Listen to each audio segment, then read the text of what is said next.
Hello everyone and welcome to Greg's Garage. I'm your host Greg White and we are lucky enough to have MotoGP racer Nicky Hayden join us once again. How you doing, Nick? What's going on?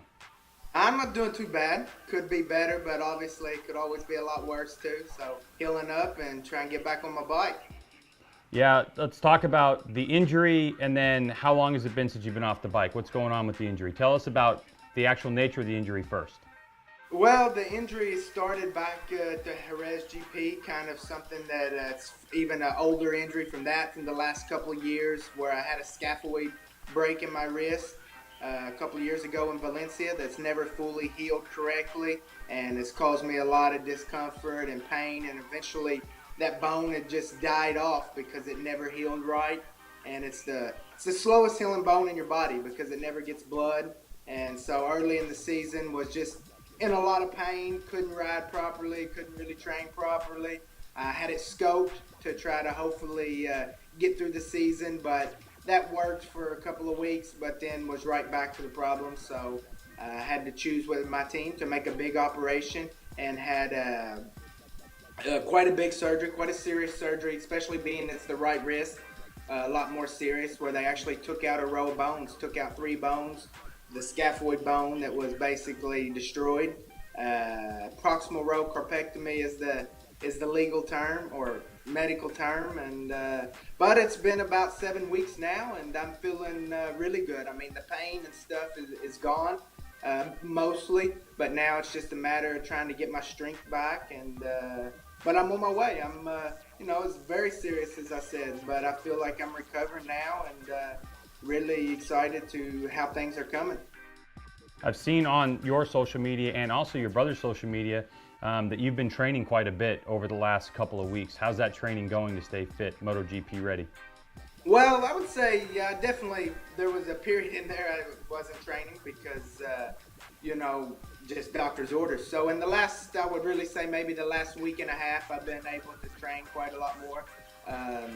But a lot of physical therapy and a lot of rehab has more been my days. But I've definitely been able to still go to the gym, do some leg stuff, core stuff, and was riding my mountain bike here a bit on the road because it's different position where it doesn't stress the hand as much and back running and now. But, it's coming back. I definitely lost a little bit, not just one operation. I've had 2 operations and it's been a long deal. So definitely lose some fitness, but coming back around, so I still got a little time, but I'm pretty happy with how everything's going.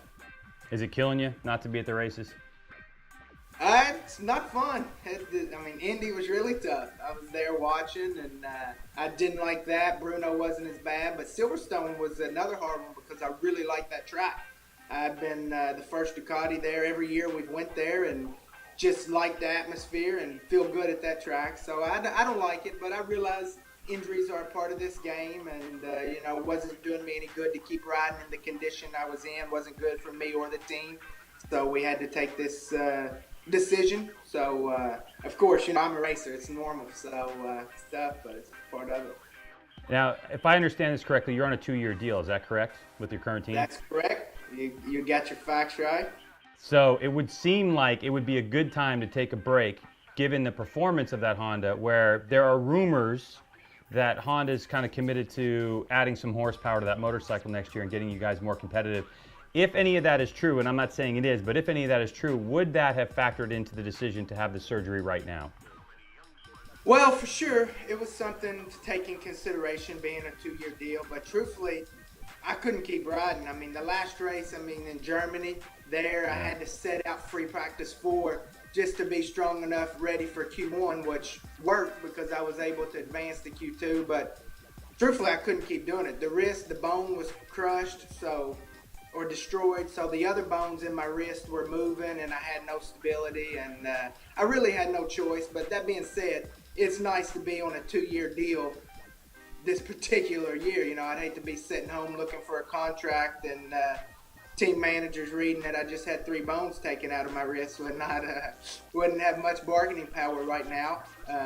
That said, I have had teams calling, still wanting to know, which is not a bad feeling. But I have to give credit to my team, the Ascar guys. They've been supportive in this decision. The boss, Martinez, Gino, they're all racers, and they want me to get healthy and told me to do what's best for them, even though, it's not easy for them with their sponsors and the way things are going, but they supported me. And for sure, I mean, that's part of the reason we did this bigger operations, try to get it right, come back at the end of the season and get some, data, work with the team, get some feedback, and hopefully that bike is what we expect next year. So fingers crossed for sure. I mean, we'll ride it and we'll see after we ride it, because you never really know, but that's our hope. Make sure you check out part 2 of our interview with Nicky Hayden, where he talks about his new YouTube channel and Strider bicycles.